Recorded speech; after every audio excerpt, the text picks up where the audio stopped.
Welcome to another edition of Uncovered with Jarrod Kimber and Bharat where we talk about, well, we've got we've got a lot of things to talk about. So much so that right now I'm just going to pause so we can play the bumper.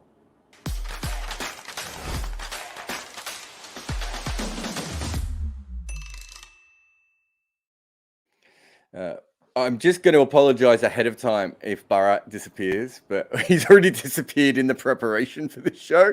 So it's maybe not perfect. Hopefully he's retweeted the live video and he's ready to go. But we've got a few different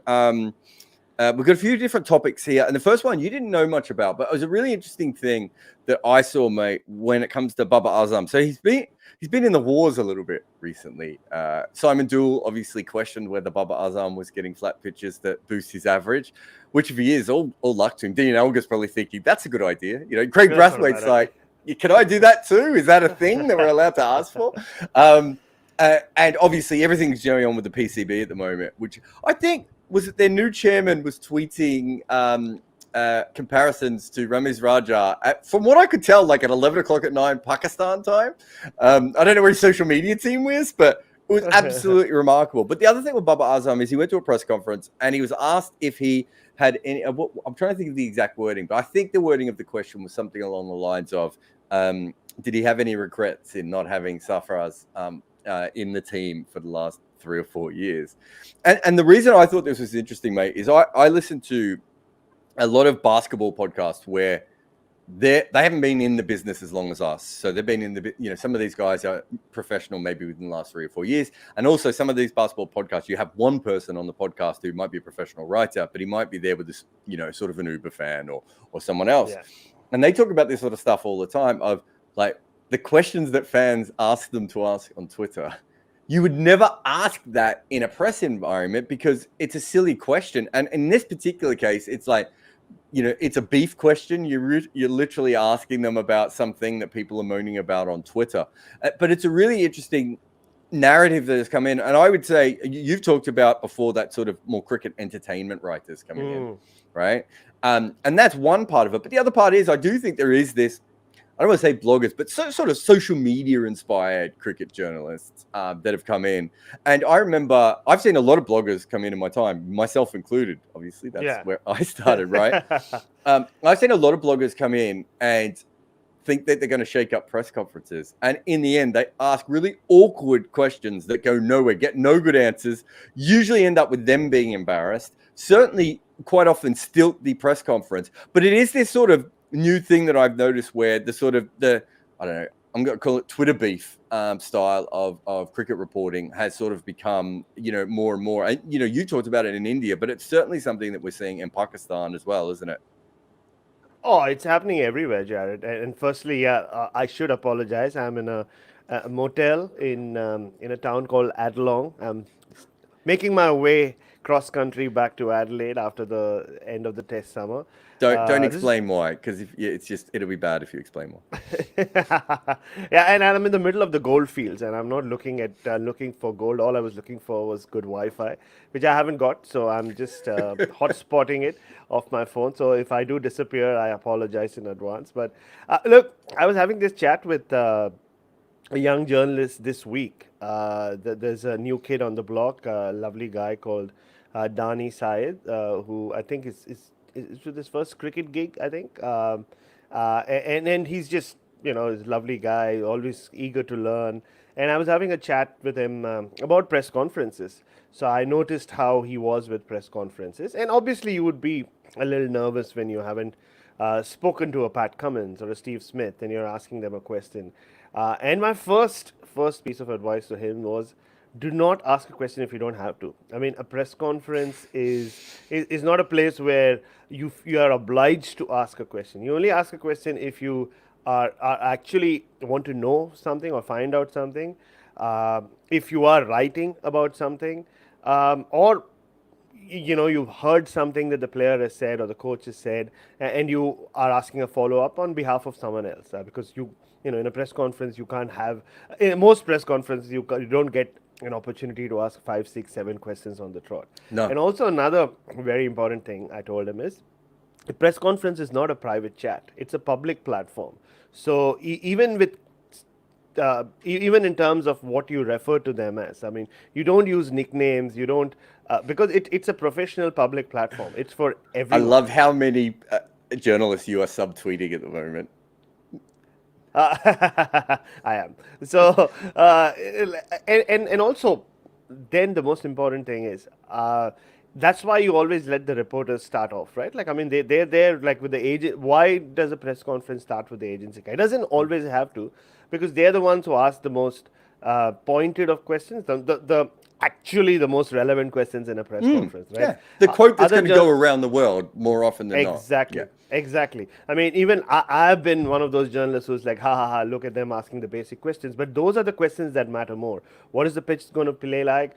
What is the pitch playing like? What's the match situation? If it's a press conference before the start of play or before the test match, who's going to play? Those are the questions that matter. All the fluff questions that I asked about reverse swing and ball seam position, they're good questions, they get used. I'm not saying I ask stupid questions, but they are secondary to those important questions that the agency guys or a lot of other reporters ask as well.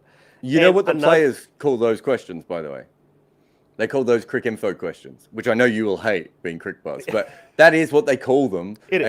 And because they even if they don't know where you're from, like, you know, you've got essentially what you have is you'll usually have a local reporter and they'll be Yeah. like, so what do you think of the nightlife in Trentbridge? Or, you know, how many Sri Lankan fans do you think you're going to, turn up in Cape Town today? And like they're like, okay, so in their head they're like, okay, that's a local reporter. Then, as you said, Yes. you've got your agency people, your major, radio stations or TV companies. In the old days, now TV companies usually do it on their own now. Yeah. But they have their questions, and then you might get like sort of more a newsy one if there's a couple of newsy journalists, and then suddenly it'd be you, me, or Dan Brettig or someone ridiculous saying something like, in the last game in the 40th over, I think you'll find that you know, and they do think of that kind of ridiculous. But so when I train young journalists, what I say to them is, look, ask a question if you've got something for your piece. If you're just asking a question, so that you can get your word in, those are usually the absolute worst questions because Yes. you don't actually know why you're asking the question, so you have all sorts of trouble framing the question, Yes, which means the that's the players point. sitting there going, what are you talking about?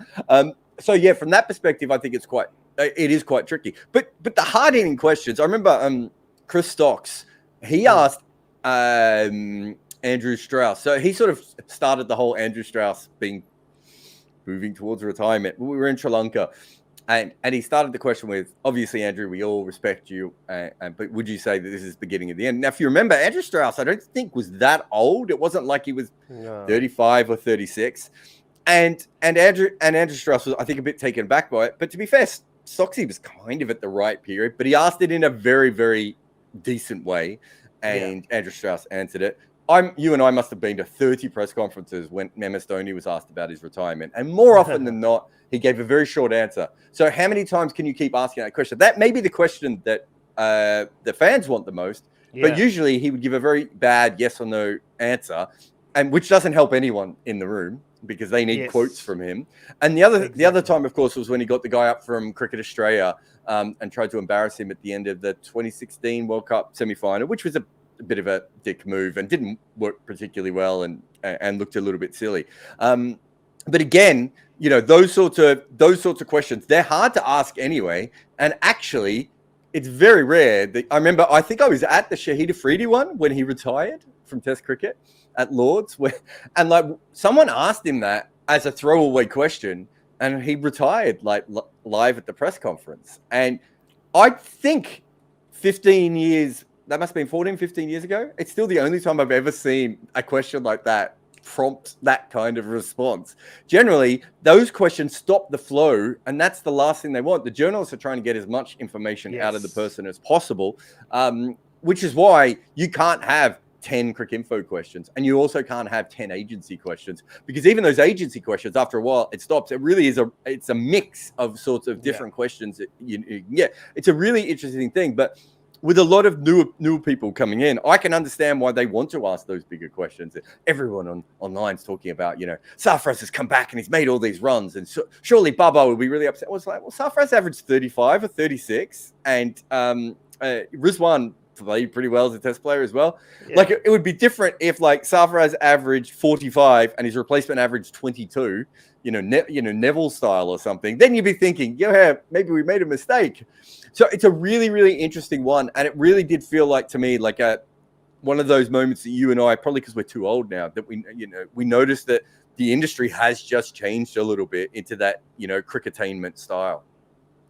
And you know what really has hastened that change is Zoom, right? COVID did a lot of bad things to the world, and I'm not going to put the Zoom call. The worst thing is it ruined cricket press conferences, says Barat. I know exactly. Forget about the people whose families were affected, but it ruined cricket press conference. How dare it do that? So no, I think what happened with Zoom calls also is, Jarrod, I noticed a lot of this happen, especially from the subcontinent, even here, where a lot of people who weren't journalists or weren't like everyday mainstream journalists started jumping on these Zoom calls. And it almost became their opportunity to have an interaction with these players. And the number of times I've seen on social media posts that I asked so-and-so this question, this is me with Virat Kohli. That would be like a freeze frame with the person and Virat Kohli. And I understand where they're coming from. I'm not like, pointing fingers at them. But that's just not professional journalism, unfortunately. And that starts happening. I've seen in India, in Pakistan, I'm sure it'll come everywhere else as well, where I've seen journalists, and I'm sure you've seen them as well, sit with mini handycams where, when they're asking the question, they're recording themselves or they've got someone else recording them, and then they, turn the camera towards the player. And I've seen some very senior journalists do this without naming names, some who I'm really fond of as well. But that's where it stems from. But the press conference is really not about you, but also what you said earlier. I'll give you an example. So I am sent on a tour of the West Indies in 2017, right? My paper has spent a lot of money to send me there. There's only one more journalist from the Hindustan Times. And the reason I've been sent there is to find out what exactly happened with the whole Virat Kohli, Anil Kumble conflict, because this is right after that. Sanjay Bangar is assistant coach. After the Champions Trophy, the India go directly, so do I. And what happened is the other journalist didn't show up for the first press conference. I don't know where he was. So it was just Virat Kohli, me, and the TV guy. So now my company is spending a lot of money for me to be there for 3 weeks and dig deep and find out. So it's not that I chickened out or I'm not one of those journalists who really is too concerned about what a cricketer thinks of me or what anyone thinks of me. But I still have to play the game fair enough, fairly, where I'm being fair to my company. There's no point me asking Virat Kohli 5 hard-hitting questions that Twitter or someone on Twitter wants me to ask. I'm the professional journalist. I'm the person on the spot. So I have to do it in a way where I get my information, but I also phase it out, because there are going to be many. He's the captain. There are many press conferences still left, or 6 ODIs or 5 ODIs or whatever India was scheduled to play. So I'll use the most of those press conferences and get the story out, and also not burn the bridge on day one. That's not what a professional journalist does. But I remember I got slammed a lot for that by people who are not professional journalists, who are not on the circuit, who don't attend press conferences. People wrote big pieces. Oh, look at this guy. He's been gone all the way and he's not asked the right questions. But dude, like, you're not a journalist. I am. My company spent a lot of money, like I said. I know what I'm doing there, right? But I'm not saying people should not have opinion on the way I do my job or you do your job or other. But that's the problem. But now what's happened is, with the Zoom calls and the subsequent influx of a lot of people coming from outside journalism into the industry and getting access to players in press conferences, we're seeing more and more and more of that. And I don't know whether it'll go away, and we're just going to see more and more of these clips do the rounds, because people are putting clips of themselves ask questions. So it's only a matter of time before these kind of questions, and invariably you'll see them stuttering. And at times I do feel bad for them. They are out of place in that setting. And there is a place for you to ask these questions as the player leaves, or like you go and watch them at training in certain grounds. As they leave, you can always approach them and ask a question and take a video of you asking them whatever. But the Yeah, I think press what conference you're is not saying that place. there is there is a sense in some cases. I'm not saying this particular person because I did look at the video, but I can't remember Yeah. the full. But there is certainly a case that you and I have seen where there's and older journalists sometimes involved with this as well. But there is a case of a certain sense of performative nature, right? Yeah. Where I am the one who is going to ask the big question. And, as I said, as someone who came through blogging himself and had to learn how to ask very good questions and, had to be trained in essentially getting answers from people, right? The question isn't the important thing. That's a really something I always try and push to young journalists. It's like the question's the least important thing. What you get back from them is really what you want. That is what you were trying to make your money off. Is that and trying to get no one cares if you've nailed the question at the end of the day. Yeah, it's that you got a really good answer or not is the more important thing. But I do think there is that sort of thing where there now seems to be real narratives of what I would based on whisper campaigns, based on he doesn't follow this guy on Instagram and all this sort of stuff. And then suddenly, so they don't like each other. Not all cricketers like each other. That doesn't mean that that player is not picking that player, right? Like, Akash Chopra's book talks about his relationship with Shikhar Dhawan, and it is frosty. Really, really frosty. That's a normal thing. It's no different than a normal work environment. And I think now there's a social element to this, but also that sort of new cricket aggregator element to this, right? Where those micro problems that the two teams have, two players have between them suddenly becomes the only issue that anyone can talk about. And look, it's always going to bother people like you and me more than anyone else because we do ask the Crick Info, the Crick Buzz questions, right? And so from our perspective, the last thing we want is this guy really, really shitty when we're going to say, so when you played that reverse sweep, exactly, or in, you keep selecting this player, but it doesn't actually make sense because of this matchup or whatever it may be. We really want them to talk, right? And we want to have that kind of dialogue. And the other thing I would say is that since I would say that the Zoom thing is an issue, but it is getting to the point where for a lot of these teams, like the best press conferences, I reckon, are about 5 to 8 people that are there. Yeah. Of which 2 or 3 have really strong pieces that they want to write, because you can almost then have a mini conversation with them, which means that person will talk a lot longer. If you have less than that and you have a non-talkative player, you have dead air. And if you have more than that, it starts to become very aggressive and defensive, which is a natural thing. Cricket's biggest problem is that we still have press conferences, of course, where actually what we should have been doing is opening up. The ICC have tried it with their sort of mix zones, and I know other people have, but the very basic problem is that the players and journalists don't spend enough time talking anymore. And so every question is seen as aggressive or defensive. Anyway, we'll leave that there and we will play a quick ad. And then thankfully, somehow, Bharat has managed to stay on for this long. And then after the ad, we're going to talk a little bit about Pakistan pitches. You're listening to Cricket's Conversation on 99.94. Whatever your team, we have the show for you on podcast, YouTube, or on the 99.94 app. We have India, England, South Africa, West Indies, and now Sri Lanka covered. If you want to find us, the best way is to follow us on social media at 9994DM by downloading the 9994 app or Google 99.94 on podcast. We speak cricket.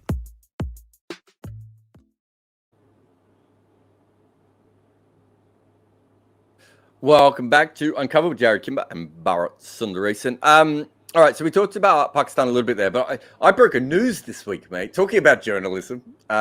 It's very rare that I break a news, but that Pakistan were fighting their demerit point for the Rawalpindi pitch. So you have a situation where we have maybe the most extraordinary test innings of all time, Yeah. England's first innings at Rawalpindi. The game ends up in a result, largely because England batted so quickly that there was a chance to have a result. They were given it, I think it was below par, below average, whatever they call that Below rating. average, yeah. Below average, which means that you get a 1 demerit point. If you get 5 demerit points on a pitch over a 5-year period, you then can't, for 12 months, it's possible you won't have international cricket. There's so many caveats that the chances of anyone ever having this happen to them, very, very slim, but the ICC's at least trying. But very interesting that Ramiz Raja said that this was a poor pitch. Fine. That's embarrassing, I think was the word he used. And he gets ousted as chairman, and the next organization come in and they instantly fight that. And I wonder how much of that is that they know that if there's another demerit point, they only need one more bad test match. And because realistically, you could have argued on either of the first two that they should have got a poor rating and then should actually be holding more points at the moment. So I wonder if it was a strategic thing. But also, the ICC's method of rating pitches is so archaic, and it's really based on results, which it shouldn't be. It should be based on Hawkeye data, and they have the Hawkeye data available to them, and they could use that. That I wonder, and I know, well, I wrote the story, so I know it. That they actually are going to come with some data in hand and go, it wasn't as bad as it looked, just because England smashed us everywhere. Our bowlers were bad, but not the pitch. It sounds like going to be the argument. But I did wonder if that was the case, that this might be the beginning of the ICC having to change those regulations, just because it doesn't seem like it's that hard to fight it. And you shouldn't. I don't think you should be able to say this team scored 700 runs at 7 runs and over, so the pitch is bad. I think you do have to look at a lot more than that. But it's interesting to see that Pakistan are willing to take that chance, and also that if that happens, will they not embarrass Ramiz Raja for saying that the pitch was embarrassing? That's the whole point, isn't it? I would think. I mean, there's a new leadership in town, and when Ramiz Raja was the chair, he missed no opportunity to criticize the previous administration, and even during the Australia series, he was rather defensive, I would say, of that pitch at Rawalpindi after the really dull draw. The first one. The first time around, yes, before Bazball was invented, because Bazball came about a month or so after that, with Brendan McCullum becoming England coach. And you're right. I mean, it is a very archaic way of looking at it. Eventually, I mean, at the real, the basis of rating a pitch, it's very simple, and that I don't think will change. Like, you want to see a fair contest between batter and bowler. Right, like that's what you want to know. Like, it's not always about the result. I mean, there's no point. Like that first test that Australia played, the bowlers had zero impact on the game. Like you could have Imam ul Haq and Abdullah Shafiq could have batted on and on and on and on and on. Right. The other day, I remember when that test match was happening, and I was in Perth. I remember Manas's reaction when there was a little TV set when he came for the press conference. We're talking a lot about press conferences today. And he just looked at the TV screen and he just put his head in his hands, because he felt that he missed out on scoring not just 100, but a massive, massive score on that pitch. And he couldn't believe that he got out or found a way of getting out. So, and that's what it is. And then you have a pitch like, I wouldn't say the Gabba pitch that we saw for the Australia-South Africa one, which we did talk about. I wouldn't call that a poor pitch, because you did have someone like Travis Head making a 90. You did have Bavuma batting over 50 balls across both innings. But a poor pitch would be the Pune pitch from 2017. Even though Steve Smith got 100, he was dropped. You were there as well for it. 4 times? 5 times? It felt like 5 times, I think. Yeah, he was dropped many times. He made a famous 100. But that was poor, because after a point, the batters had no chance. Just like the bowlers had no chance in Rawalpindi. I think it should always come back to that, or come down to that.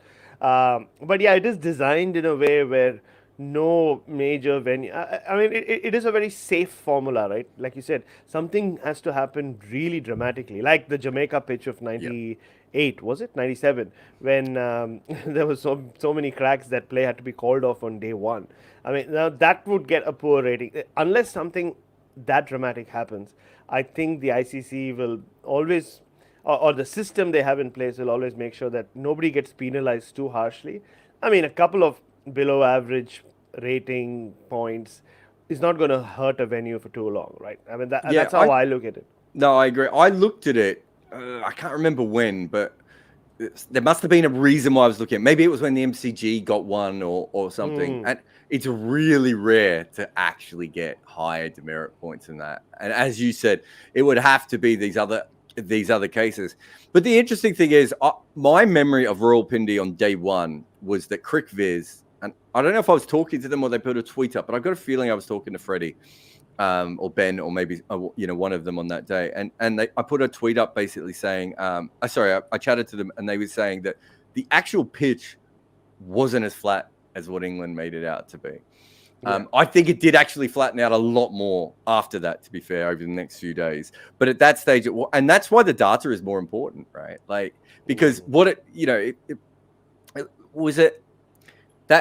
always think of that really weird test match. I'm trying to remember what year it was, but it was a test match in South Africa when it was the one where Australia were bowled out for the really low score. Oh, yeah. When they could have been bowled out for 21. And this Pat Cummins' debut, wasn't it? I think around that era, I think off the top of my head. But so that period, that test match, there wasn't 19 wickets fell for like a really low amount. So Australia made a decent score in the first inning. Then 19 wickets fall for nothing, if I remember correctly, straight after that. And then South Africa won the game, I think, with a decent chase or whatever it may have been at the end.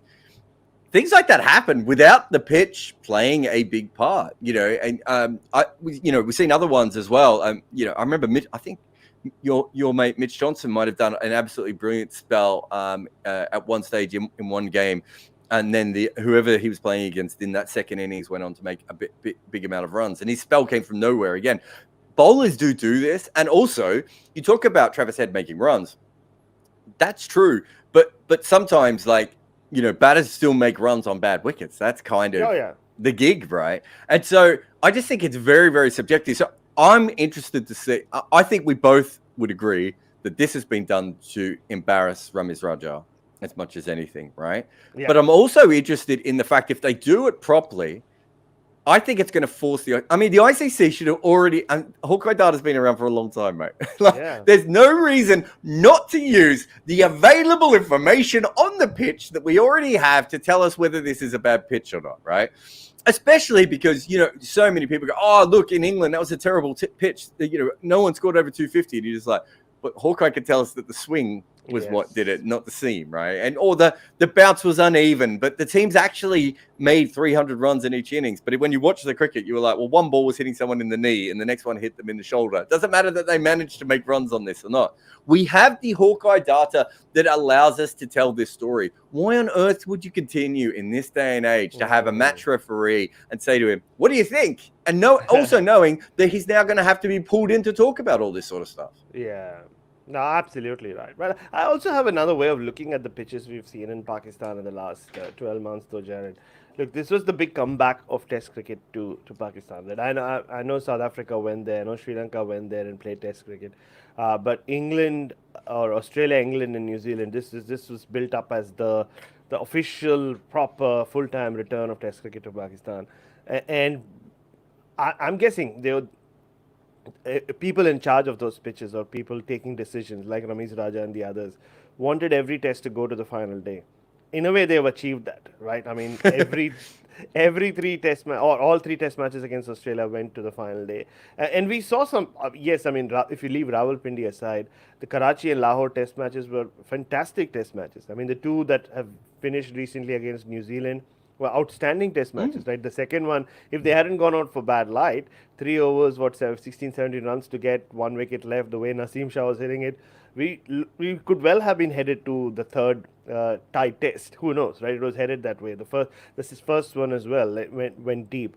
The Rawalpindi test against England, leave baseball aside, leave the pitch aside, the last session was just classic hardcore test cricket, right? One team trying to hang in there, the other team finding ways of taking wickets. So I think in that sense, even though Pakistan didn't win on the field, I think Pakistan cricket won. And it meant that there were gripping test matches that went the distance, and they were played on pitches largely which are the classic subcontinent pitches, which you would see back in the 90s, in the mid to late 90s. That's the kind of Test cricket I grew up watching. Now, there was that one series that my first ever Test series that I saw live from the ground, 92-93, when England came to India. I mean, those turned a lot, but still, I mean, Vinod Kambli was making double hundreds, Chris Lewis was making hundreds. They were never rank turners the way we see at times these days in the subcontinent, or these pitches where nobody can bat on, like we see in South Africa or even in England at times. So I think, in a way, I'm happy with the way all how many of were those, like the 8 Test matches in the last 12 months in Pakistan have gone. I would say that one reason they stick out is because we're in the middle of a batting drought and no one's making any runs, and so you suddenly have tests going 5 days. You suddenly have people, batting with their, the side of their bats basically, and being able to make runs and everything else. The thing I would say that backs up a little bit what you're suggesting with the pitches is the pitches were a lot more lively when Sri Lanka and South Africa were playing than they were in these other ones. And also, I thought it was interesting that the commentators were originally banned from talking about that. I thought that was a very, very interesting development.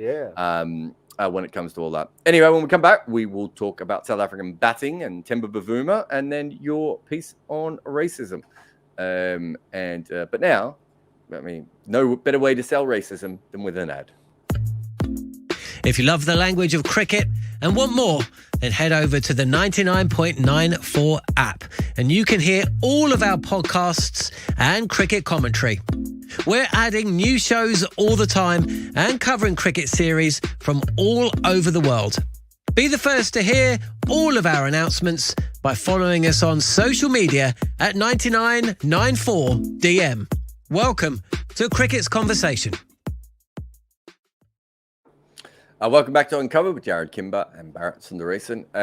I told Bharat beforehand to take a look at the comments, and there's been about 300 come in. So thank you to everyone for bumping in the comments. But poor Bharat has probably been completely overwhelmed by the actual number of them that have come in. So thank you to everyone if you are on YouTube. We're recording these now live on YouTube, and you can follow them on Twitter as well, and then they'll be on the normal podcast on the next day.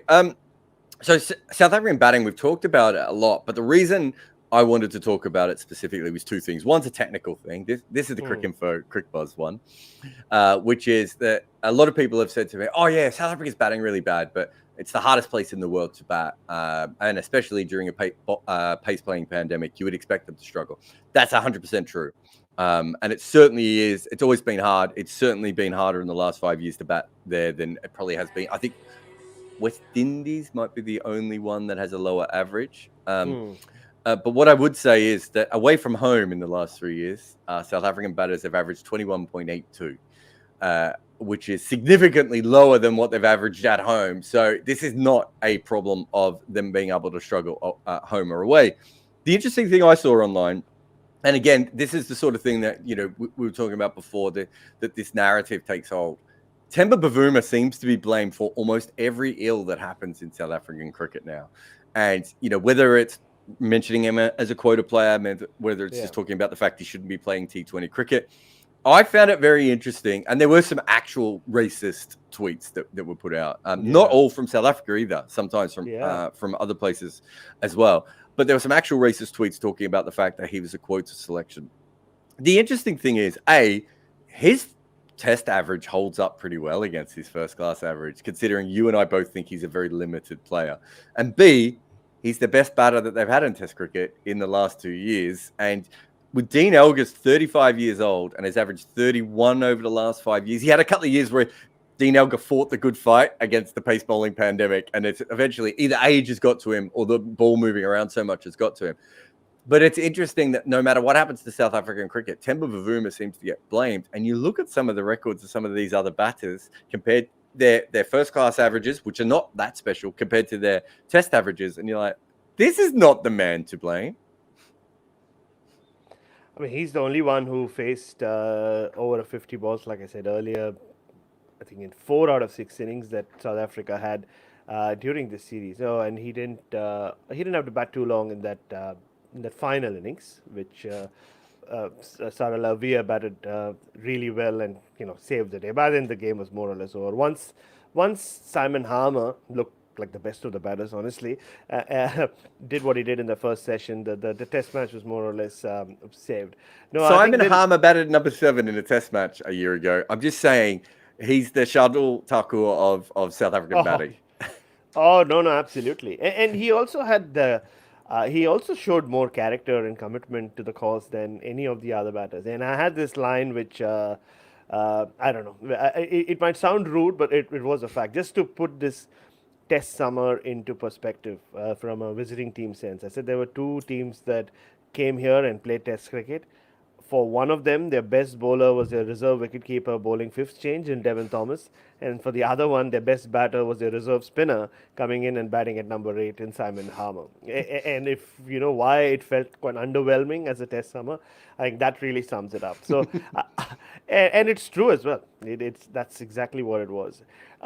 And no, I think that Temba Bavuma, the only issue with him is he doesn't push on and get big scores, doesn't get centuries, right? Which has been a problem for him for a long time. He averages quite high in the last couple of years, but the big scores don't happen. It's almost like there's a brain fade and he throws his wicket away. And he spoke about it. I remember he did an embargoed press conference after the MCG test. And a bunch of us asked him questions about that, and he said, "Yeah, I don't know what happens.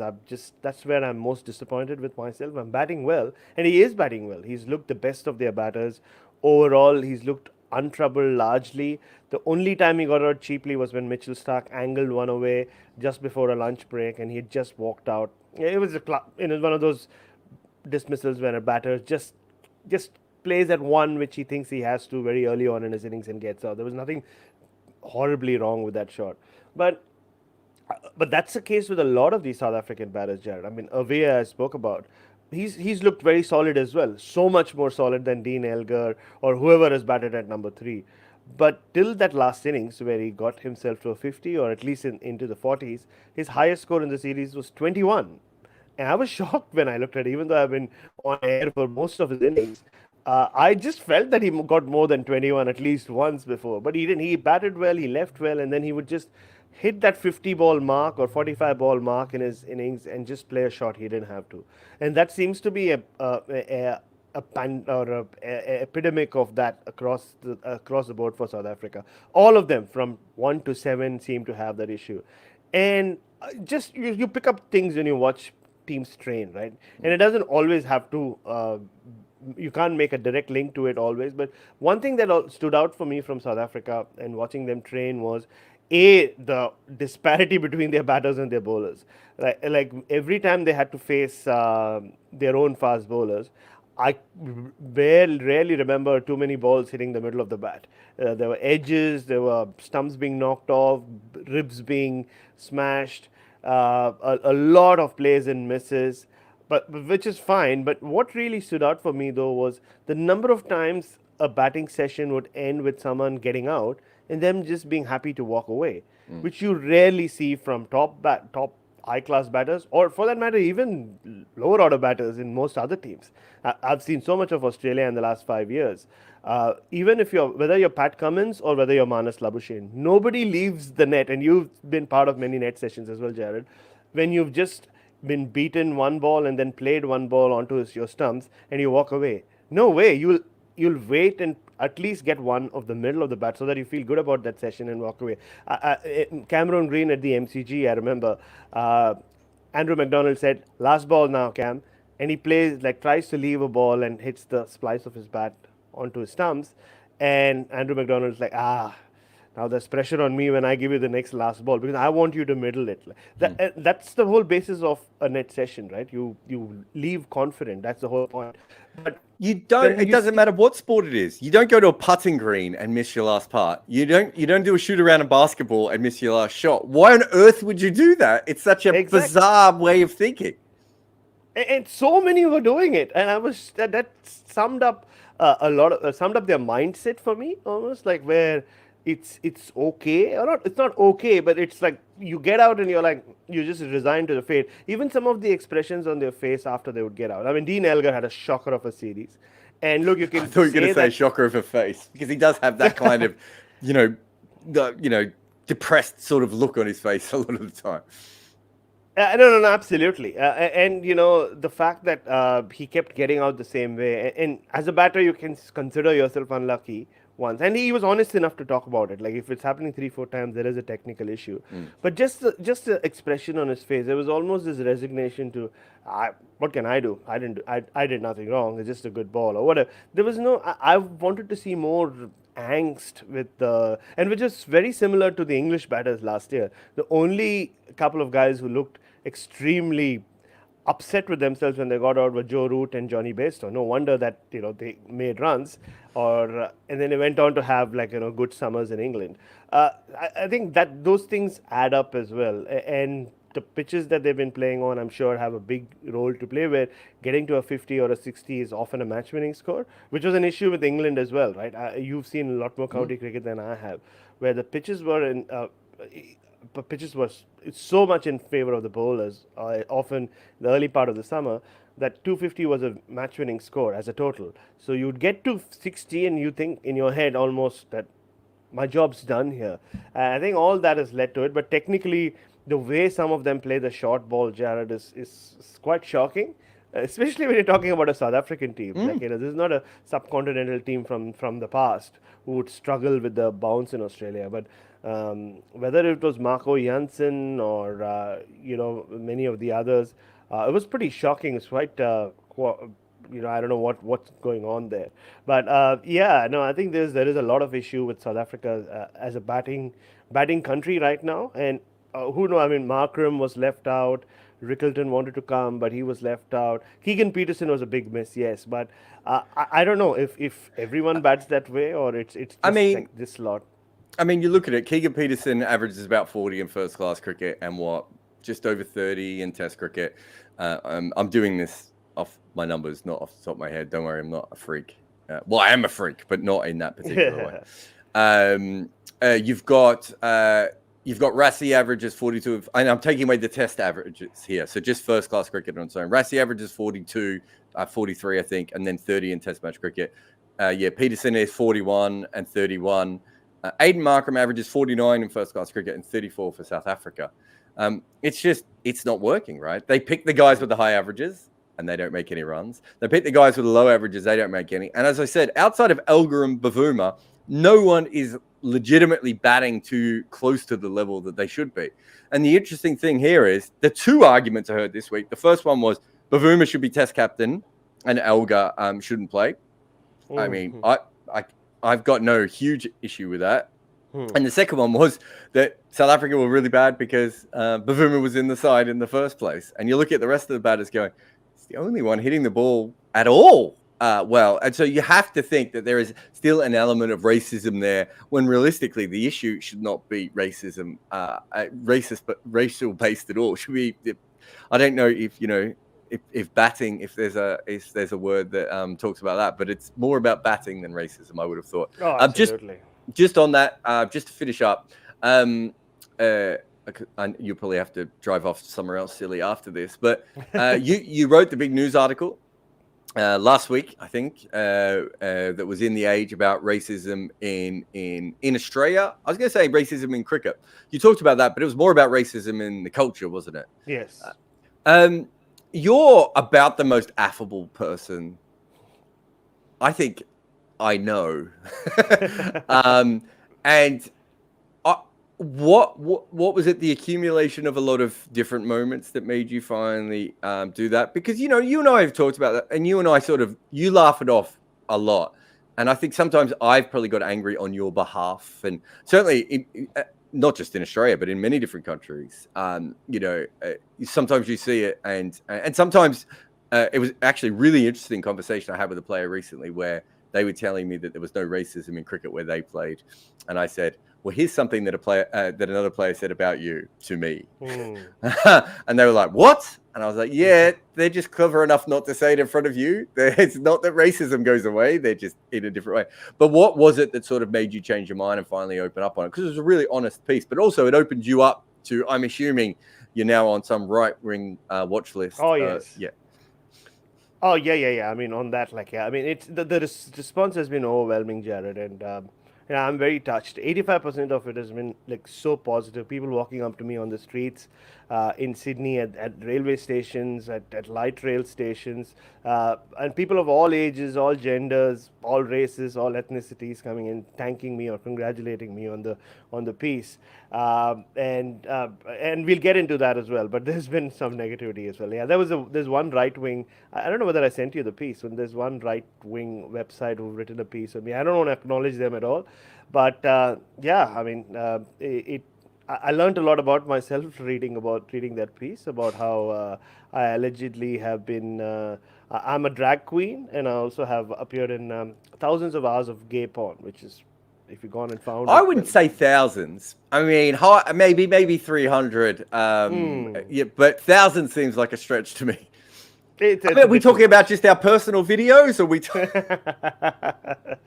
Have they been made public yet? No, but no, and there was a lot of other nonsense I've been told. The usual, go back home and grow a pair, and lots of other nasty things as well. But which kind of justified my my decision to tweet what I did 2 weeks ago, and then when Chloe Salto asked me to write a piece, I said, yeah, sure, I will. Because what I've learned is, like you said earlier, and I go and speak to everyone, right? And I'm always a strong believer in not being rude to anyone. And it does affect me when someone's rude to me, whoever you are.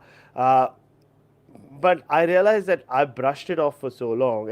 And you see other people who have lived in Australia and all these other countries, people of color, for a long period, they get so desensitized to it. So it's interesting when you speak to them and they say, just wear it out. I mean, even Usman Khawaja's tweet, right? You get used to it. You should not be put in a position, whoever you are, and with whatever this kind of discrimination we're talking about, where you should just be told, you get used to it. It's fine. This is how it is. Which is something I have been told after I wrote the piece on social media.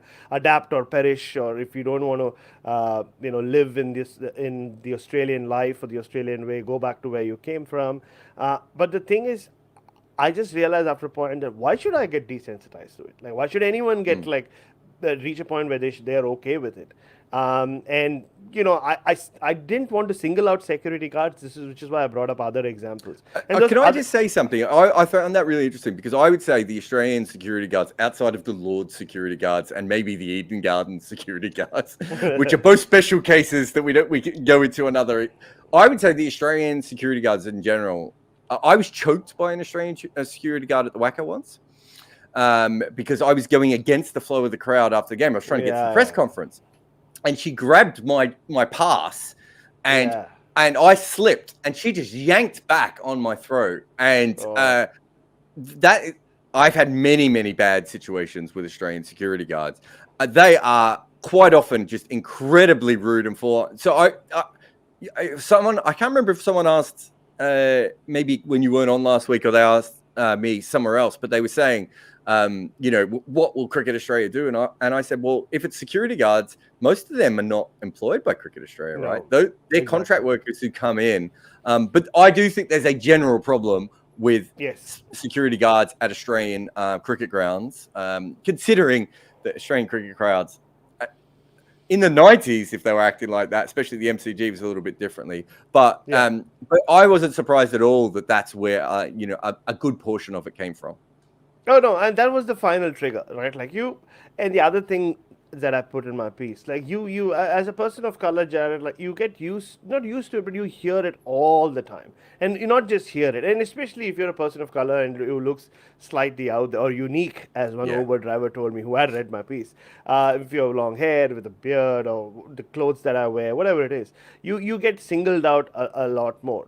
Right, and it's sometimes it's subtle, sometimes it's more direct. It's even little things like if I'm walking my dogs. Okay, they are white, rich-looking dogs, I guess.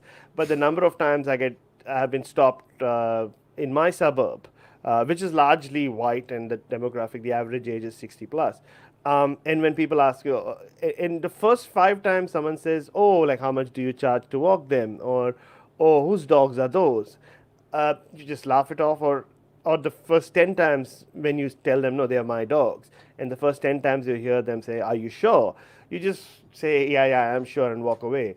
But like, after a point, you think about it, when you walk away, you're like, why was I okay with that question? That's not fine. I mean, that's not okay for anyone to say that to you. Or you walk into a pharmacy, right? Everybody else is just like buys what they want to buy, pays for it, and goes away. When Isha and I go there, we stopped at the counter and asked if, like, this lady jumps in front of you in the gate and says, have you paid for it? Or you go to the same supermarket every day, but one day you have an extra plastic bag with you, which a couple of fruits in it. Like the couple of guys in security or people in charge of the counters just stand right next to you, waiting to see what you bought. And this is someone, like, they've seen for the last 3 years on a daily basis, because I don't think I'm very good at grocery shopping. That's why I go every day. I think it all starts With to your add up. rich-looking dogs, which Yeah, is now my pretty much. favorite phrase, by the way. And it all adds up. And I just reached a point where, and it's the tone in which you get spoken to, like at the GABA last year. There are three other, white journalists there, my colleagues. They're not even asked for their accreditation. They're not even told anything. But I'm like almost physically asked to leave the grass in that tone. It just adds up. And the only reason I decided to start talking about it a lot more, I did it for the first time after the whole Mohammad Siraj incident, you'll remember. But this time I just decided, like, at least I have a voice, at least I have a platform. At least I could, when I was being chased away at the GABA, I could call the Australian media manager and say, you know what, can you help me out? But what about the thousands and thousands of other people who don't have that opportunity to do that, right? Who have to just take it in. And one Indian origin man, like a pretty middle-aged man, he walked up to me at the railway station one of these days when I was heading to the SCG, and he said, "Oh, you know what? I've experienced so much in the last 40 years of living here, and my daughter, who was born here, has to cop it every day, right? Like, we were trying to go into a cricket stadium last year, and someone jumps on her and says, no, you must be working security. This is not your entrance. You have to use another entrance." And he's like, at least now that you put it, it resonated with me, and now I've decided I'm going to speak about it a lot more. And even those hundreds of people who on social media in reply to my article said, oh, this happened to me or that happened to me. When the fact that I made it okay for people to want to come and talk about it, that's the only way you can bring change, right? And so many white men of a certain age came up to me the other day. One guy walks up to me at the SCG and says, on behalf of my entire generation, I want to say sorry. Which is what you want to hear. And everyone, like Merv Hughes, jumping at me and saying, if anyone ever, you are the best. I mean, he always gives me 3 votes every day for what I wear. But he said, if anyone ever even looks at you cross-eyed, tell them you know me, or I'll be there to, like, beat them up. Or whoever, from Michael Hussey to everyone in the Australian cricket fraternity, the love and support I've got is wonderful. But more importantly, I'm so happy to see more people like me suddenly feel the need to talk about it more and not get desensitized. I don't think any kind of discrimination should be normalized to an extent where people are just said, hey, just get used to it, okay? This is how it is, whatever it is. So, that was my reason for writing it. And like I said, I've been quite touched by how people have reacted to it overall.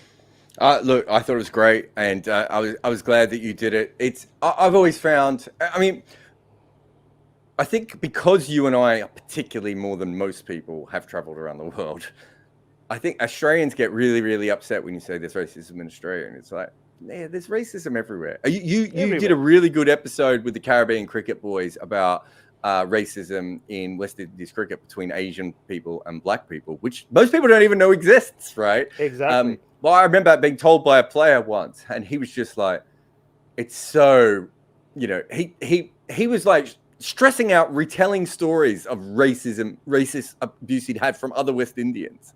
And we've been everywhere, and you and I don't know, I must have been to South Africa, 7 or 8 times by this point. And um, and and many other places around the world. It's a problem in cricket because it's a problem in society, but that doesn't mean that we Yes. shouldn't say that it's a problem in cricket. And it's a really really interesting one. But thank you very much for that. But I'm going to let you head off and drive your dogs and lady. Oh no, you got one more point. I could see that No, because no. you've raised a finger. No, I have raised the finger because there is I think they call super chats. We have a Oh, is super it? chat. Look at Yeah, you.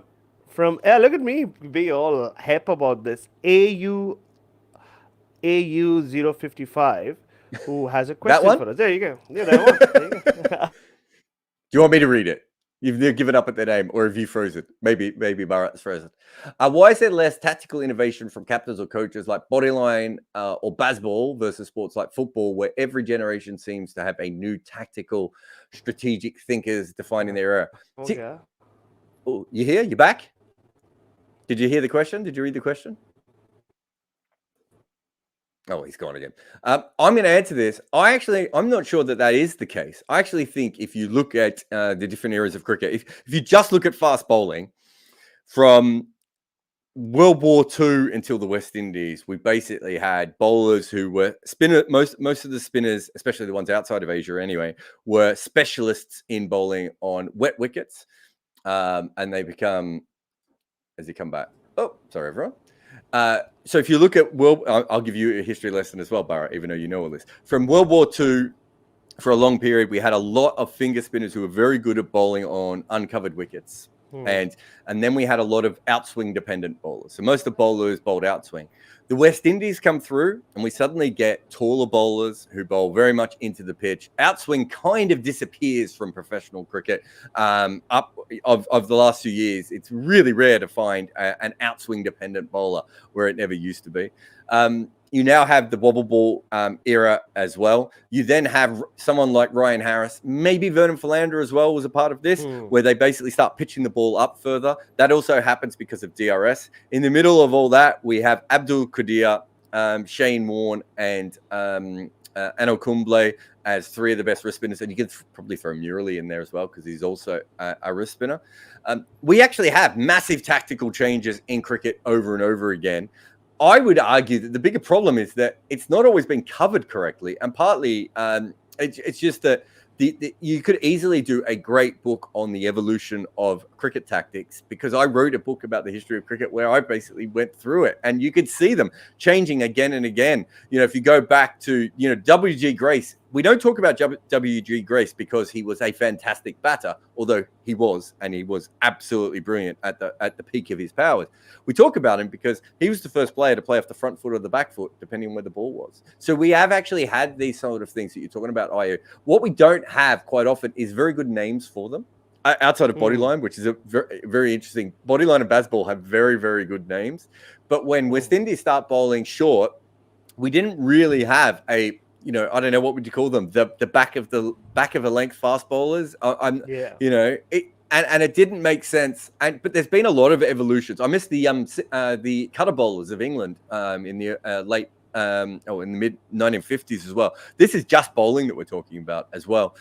So I do think there has been a lot of different things, but I do believe that cricket has had a problem in talking about tactical and strategic thinking, and also the different ways that people have played it. And I think it's less about formations in cricket, which is a really easy thing to see on a football pitch, whereas in cricket you are talking about different lengths, which is a slightly different thing. And now that we have the information available to us, but it's also probably why people like me and Bharat are cricket writers, because we are more interested in that. And at the start of this episode, we talked a lot about the fact that cricket writing has become a lot more reactionary and news driven and agenda driven and all that sort of stuff. It would be remiss of us not to say that it's also become a lot more tactical, a lot more technical, a lot Very more much so. everything else. So there's been a lot more good come into the game and a lot more bad. One of the most frustrating things for me is you read the old cricket books and you can't always tell why players were good, because they don't go into the depth of what these players did. Oh, no, absolutely. And I think there's one thing that connects Bodyline and Bazball. England were involved with both. I think that has a lot to do with it as well. Because while you were talking, Jared, I was thinking about the so many subtle variations, or even formations that teams have used in Test cricket over the years.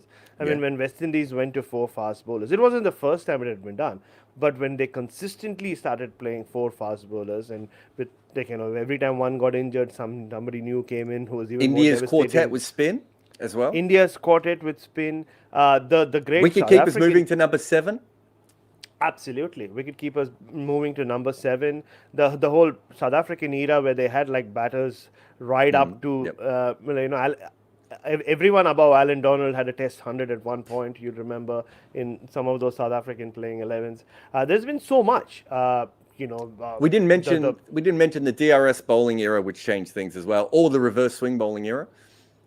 Oh, absolutely. And what New Zealand did at times with during the 80s with the makeup of their bowling attack. I mean, there was Richard Hadley, and then often, especially after Chatfield retires, like they start using a lot of Willie Watson and those kind of bowlers across all formats. So no, I think but it maybe takes one charismatic writer to come up with a term for it, or it to become either a controversy or something just incredible that pops up. And I'm surprised it doesn't happen more often these days, because we spoke about the flip side of social media and the impact it can have on journalism.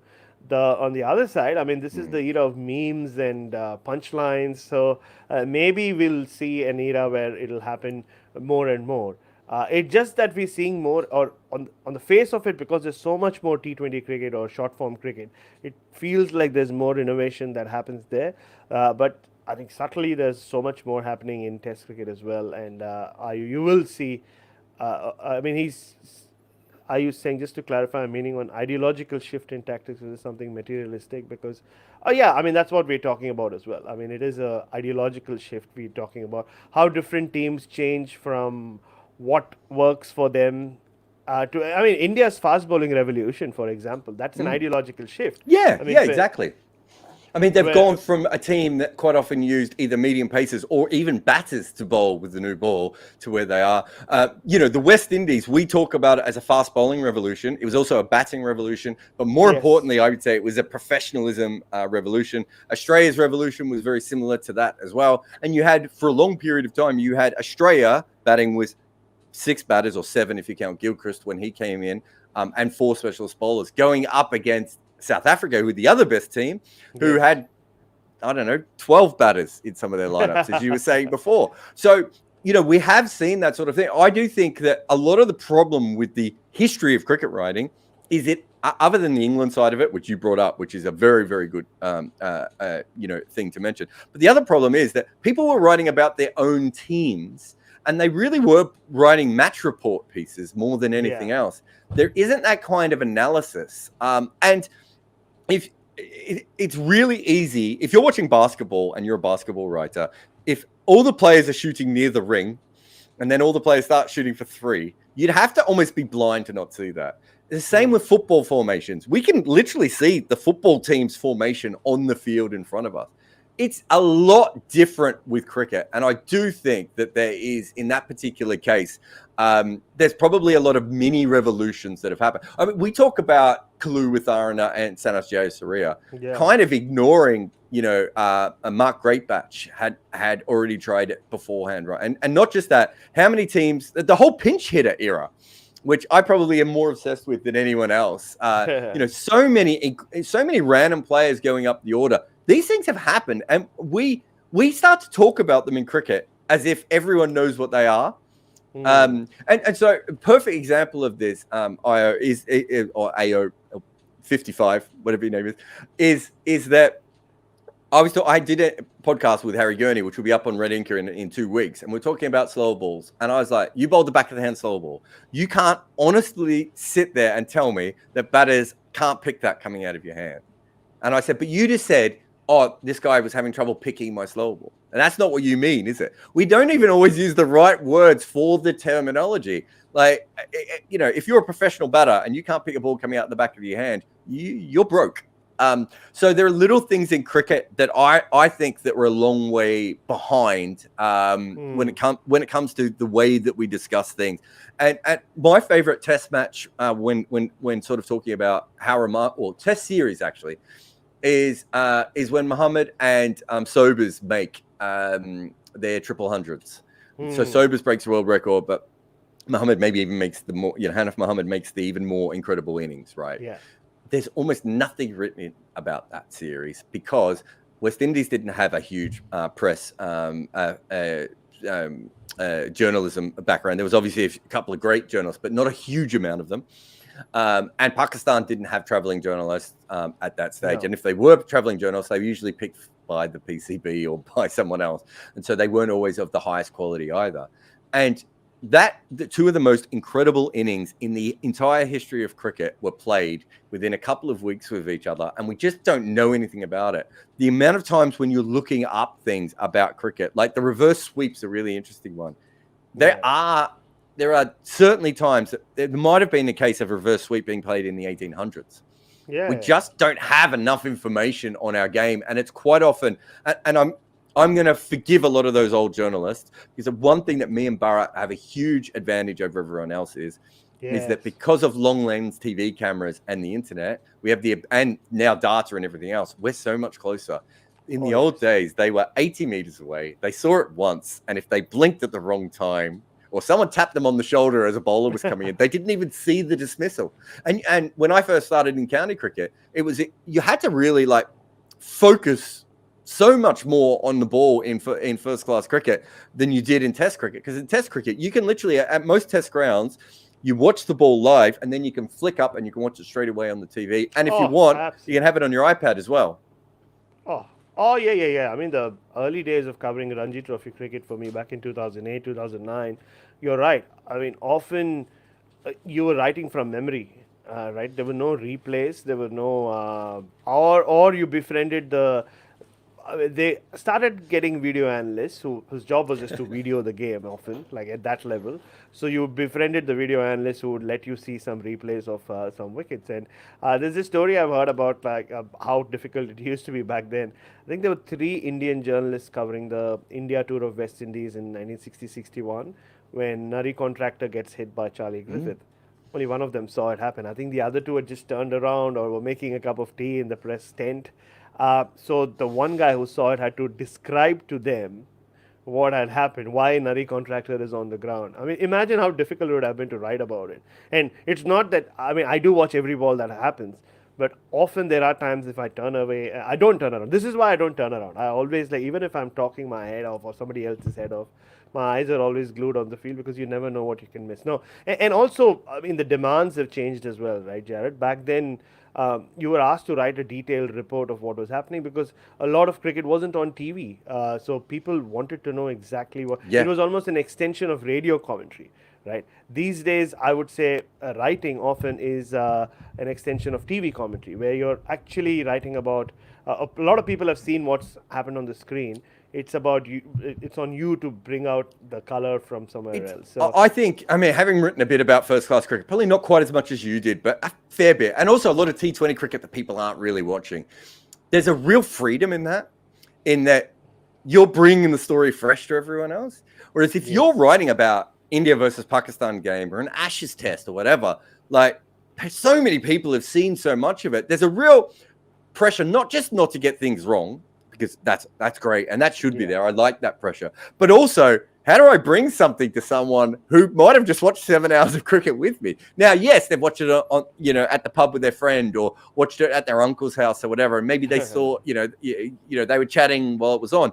A lot of people watch it really closely. And I found that a really exciting thing of how can I continue to bring stuff to people who have already watched all this cricket? But I'm going to let you go.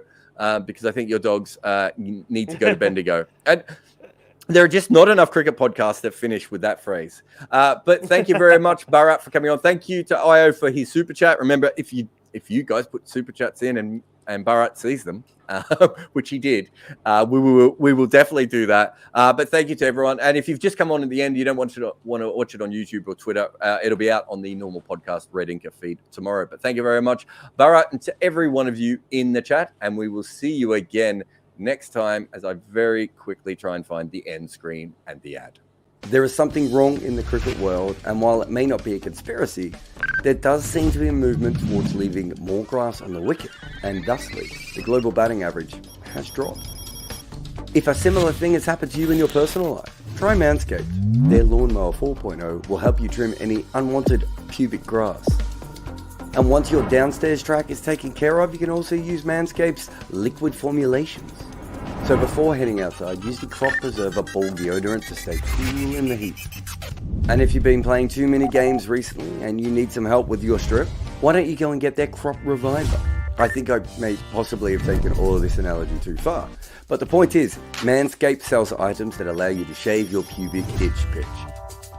Use the code REDINKER, all one word, which is the name of my podcast, and you can get a 20% discount and free worldwide shipping while you curate your special strip like a team of sweaty men hoping it doesn't rain. Goodbye.